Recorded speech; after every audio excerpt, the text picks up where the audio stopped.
Bonjour, bonjour. Aujourd'hui, on va parler équilibre sur la tête, et poirier, et Sirsasana.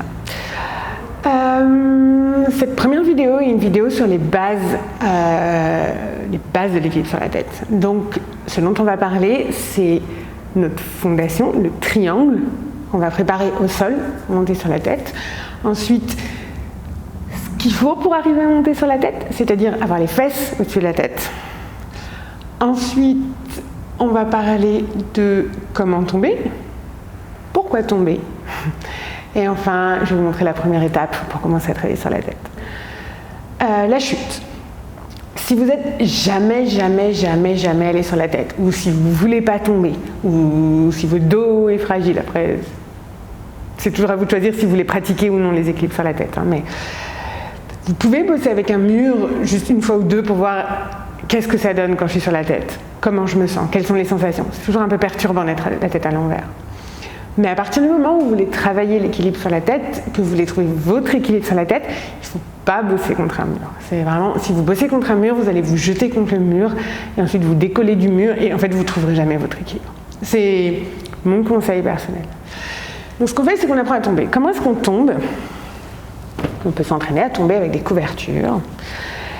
Prévoyez toujours un espace pour vous vautrer quand vous bossez sur la tête. Ça arrive à tout le monde. Et par contre, là où on se fait vraiment mal, c'est quand on se prend un meuble ou un autre yogi ou un bloc, par exemple, dans le dos. Donc, dégagez l'espace, mettez des couvertures si vous voulez et entraînez-vous à faire la roulade. C'est assez simple. Je ne parle pas des bases pour l'instant. Vous mettez les mains un peu comme vous voulez. Vous posez la tête et vous entraînez à rouler. Et vous voulez avoir ce réflexe. À partir du moment où vous commencez à tomber, quand vous êtes sur la tête, vous ramenez le menton vers la poitrine, et vous roulez. Tout bêtement. Ça, c'est la première étape. Deuxième étape, les bases. On veut former un triangle équilatéral sur le sol. C'est hyper simple. Pensez au magnifique petit guéridon en trépied. Vous avez 3 pieds et ça fait un triangle équilatéral. On a tendance, pour 2 raisons, à essayer d'éloigner plus les coudes. La première raison, c'est qu'on a l'impression qu'on va être plus stable, on a l'impression de prendre plus de place. Non, pensez à votre guéridon, si vous ouvrez 2 pieds plus sur les côtés, il va se vautrer plus facilement, c'est tout. Donc, première base. Deuxièmement, on a tendance à ouvrir plus les coudes parce que les épaules ont tendance à vouloir un peu plus d'espace, donc on va un peu résister contre cette force, cette envie de s'avachir, on soutient et on presse contre le sol. Pour faire un triangle équilatéral, on rapproche les coudes beaucoup plus que ce qui paraît naturel. C'est-à-dire qu'on dépose les coudes sur le sol, moi j'enroule mes doigts à l'extérieur des coudes, comme ça. Pas comme ça, comme ça. Je dépose les coudes sur le sol et ensuite j'entrelace les doigts sur le sol. Les coudes paraissent trop rapprochés, mais en vrai, la tête, le sommet du crâne est plus près de nous que nos mains. Je ne sais pas si vous voyez ce que je veux dire. Il faudrait que je fasse un schéma un jour. Du coup, ça fait bien un triangle équilatéral. On entrelace les doigts. Il y a d'autres façons de faire. Vous pouvez libérer votre petit doigt, vous pouvez faire autrement, mais on va dire qu'on entrelace les doigts. Et ensuite, on va déposer le sommet du crâne sur le sol. Le sommet du crâne, c'est pas mal en arrière. L'idée, c'est quand votre nuque est longue et que vous êtes bien droit, quand vous appuyez sur la tête, la nuque reste longue. Si vous êtes ici, vous allez écraser un peu la nuque. C'est à vous de sentir. Essayez des choses. Bougez un petit peu. Une méthode, c'est de déposer la paume ici, enfin je sais pas, l'espèce de bosse, juste dans le creux au-dessus du nez, et de récupérer le poing au bout du majeur. Moi, je mets un tout petit peu plus en arrière, je crois.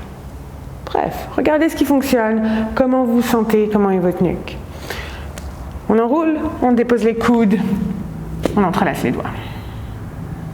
On a notre triangle, on va déposer le sommet du crâne sur le sol, à la pointe du triangle. Donc je suis dans une espèce de 4 pattes. Cette position de la tête me rapproche beaucoup le menton de la poitrine, c'est normal, ça va se dérouler après. Donc, poussez vos cheveux, si vous aussi vous avez des cheveux, et installez-vous là. Première étape, on veut au maximum pouvoir prendre du poids sur les bras plutôt que sur la tête. Donc commencez juste à ressentir ce mouvement de presser contre le sol avec vos avant-bras et de soulever la tête du sol. Regardez ce que ça fait pour vous. comment vous vous sentez, comment ça active les épaules. Une fois que vous avez fait ça quelques fois, vous passez sur les orteils et vous montez les fesses un peu plus haut. On a beaucoup plus de poids ici vers l'avant, donc même chose, on pense toujours à pousser sur les avant-bras. Moi là je décolle complètement la tête, mais vous pouvez garder la tête sur le sol, mais vous observez et vous pratiquez ce mouvement de pousser contre le sol. Et puis vous marchez. Et vous continuez à pousser. Si c'est trop, vous faites une pause. Si vous voulez plus, vous ramenez un talon vers... Alors, ce que j'ai oublié. Pour arriver à monter, ce qu'on veut, c'est avoir les fesses au-dessus de la tête. Si nos fesses sont au-dessus de la tête, les jambes vont suivre d'une façon ou une autre, ou d'une autre. Donc c'est ça, notre but, c'est d'amener nos fesses au-dessus de la tête. Donc, je vais vous montrer aussi comment faire avec les blocs. On est dans cette position de départ, triangle, tête, on presse contre le sol, on monte les fesses. Si vous avez la souplesse d'avoir les fesses au-dessus de la tête, juste en marchant, poum, ramenez le talon et regardez, le pied se lève sans effort, parce que nos fesses sont au-dessus de nos têtes. Ça, c'est la première position que vous voulez pratiquer quand vous pratiquez le poirier. C'est assez stable. Vous vous rappelez qu'il faut pousser contre le sol avec les bras. Et on respire. Si vous n'êtes pas assez souple pour avoir les fesses directement au-dessus de la tête, bonne nouvelle, vous pouvez utiliser d'autres choses, comme des blocs, ou des livres, ou une chaise, ou un tabouret. Trouvez un truc. Donc vous vous installez, poum poum poum, vous montez. Vous êtes coincé ici. Hop, vous pouvez mettre un pied sur les blocs, ramener le talon, et vous montez. Sur le long terme, on n'a pas tellement envie d'utiliser des blocs, on a envie d'utiliser les abdos. Donc, au fur et à mesure, ce qu'on veut apprendre à faire, on arrive ici, on arrive à la limite de ce qu'on peut faire, on est bloqué, et là on utilise les abdos. Avec bruitage, ça fait...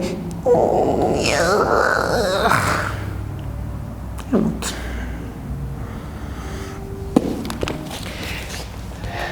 Ça, c'est la base de tout. Une fois que vous avez ça, le reste est facile. En passant, en prenant du temps dans cette espèce de petite boule, juste avec là, on apprend à notre corps, on apprend à notre cerveau, on apprend à tout, juste à être à l'envers, à compenser pour les petits mouvements, à s'orienter, à construire des muscles, à construire les muscles des bras, etc., etc. Donc c'est une super posture à travailler aussi longtemps qu'il le faut pour être à l'aise dans cette posture. En plus, vous pouvez rouler facilement si vous êtes déséquilibré. C'est vraiment une très bonne variation. Donc travaillez ça autant qu'il faut pour être bien. Vraiment, ça en vaut la peine. Merci beaucoup.